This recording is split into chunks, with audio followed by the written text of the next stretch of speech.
Baik, perkenalkan saya Kasat Reskrim Polres Pematang Siantar. Pada hari ini akan menjelaskan terkait kronologis terjadinya penganiayaan secara bersama yang menyebabkan kematian. Dasarnya adalah LP nomor LPB /5/2026 SPKT Polres Pematang Siantar Polda Sumut tanggal 30 Mei 2026.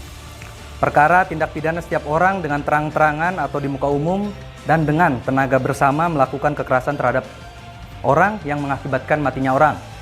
Dengan korban inisial JM, kemudian tersangka ada 6, yaitu inisial RP, FS, SS, RWS, RS, dan GS. Baik, yang akan saya tekankan di sini adalah terkait dengan kejadian ini sebelumnya. Setelah kejadian dan terbitnya LP maupun dilakukan penahanan terhadap 2 orang tersangka, yang pertama kali ini sudah dirilis oleh Ibu Kapolres Pematang Siantar pada tanggal 2 Juni 2026.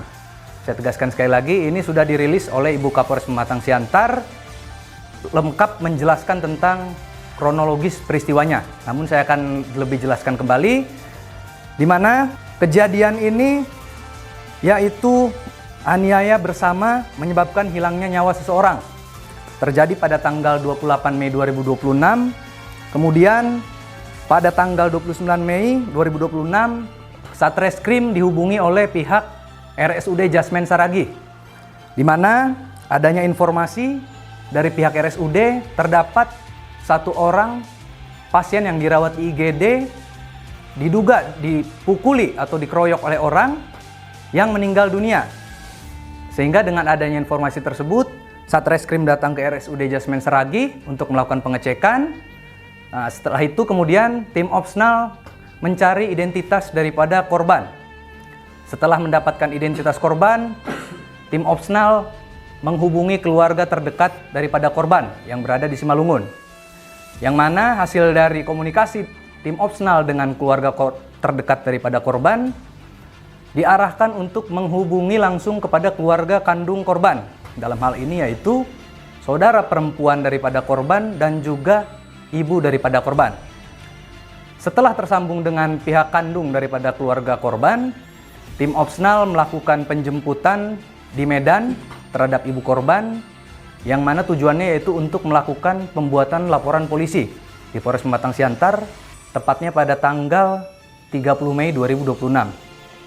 Yang kemudian setelah membuat laporan polisi, kemudian diperiksa sebagai saksi-saksi dan juga mengamankan barang bukti berupa video rekaman dan juga CCTV.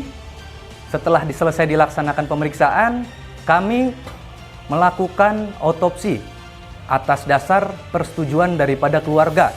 Yang awalnya keluarga tidak mau, namun untuk membuat terang suatu penyidikan, dilaksanakan otopsi dan keluarga menerima, sehingga kami membawa keluarga bersama-sama menggunakan ambulans Polres Pematang Siantar ke Rumah Sakit Bayangkara Tebing Tinggi untuk dilakukan autopsi terhadap korban. Kemudian setelah dilakukan autopsi terhadap korban, ibu daripada pihak korban agar meminta jenazah diantarkan oleh personil Satreskrim langsung ke wilayah Medan, yang kemudian dilaksanakanlah pemakaman terhadap korban bersama dengan keluarganya. Motif daripada kasus ini, yaitu berawal dari adanya perselisihan harga tato antara inisial HH dengan inisial MH selaku pembuat tato, yang kemudian diceritakan kepada temannya HH, ya ini pelaku dengan inisial RWS.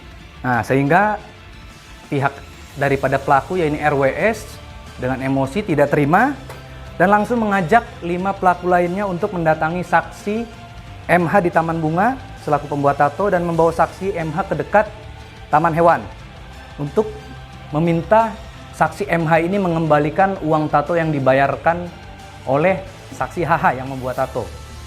Nah, setelah itu saksi MH tidak bisa mengembalikan uang tersebut dan meminta waktu. Nah, sehingga terjadilah di situ perselisihan antara cekcok mulut. Nah, setelah itu dipulangkan lagi lah saksi MH ini ke Taman Bunga, tepatnya ke stand pembuatan tato. Nah, pada saat sudah diantarkan ke stand pembuat tato, di situ pelaku RWS yang pertama kali keluar dari mobil itu langsung melihat korban JM ini duduk di dekat stand pembuat tato, di mana pelaku RWS ini dalam keadaan emosi menanyakan langsung kepada korban JM ini. Dia ikut-ikutan teman daripada saksi MH selaku pembuat tato, yang mana itulah awalnya terjadi perselisihan dimulai dari cekcok mulut dan juga dengan perselisihan yang menggunakan fisik, yaitu pukul-pukulan. Nah, tidak terima teman-temannya ini RWS ini saling pukul, kemudian 5 pelaku temannya itu langsung datang dan kemudian melakukan pengeroyokan terhadap pelaku JM. Jadi itu untuk motifnya. Selanjutnya untuk barang bukti yakni 1 buah mobil yang digunakan oleh pelaku, kemudian 1 buah bentor dan flash disk yang berisi rekaman lengkap tentang kejadian pada malam hari. Kemudian terakhir, hingga hari ini telah dilakukan penahanan terhadap seluruh pelaku, yaitu sebanyak 6 orang, yang mana ke-6 orang ini merupakan pelaku penganiayaan secara bersama-sama yang mengakibatkan hilangnya nyawa orang atau meninggalnya seseorang. Di mana pelaku kami kenakan pasal 458 ayat 1, subs 262 ayat 4, subs pasal 466 ayat 3, Undang-Undang Nomor 1 Tahun 2023 KUH Pidana dengan ancaman 15 tahun penjara. Demikian kronologis yang dapat saya sampaikan. Terima kasih. Selanjutnya kami akan melakukan proses hukum sesuai hukum yang berlaku sampai dengan tuntas. Mohon doa dan dukungannya daripada masyarakat sekalian. Terima kasih.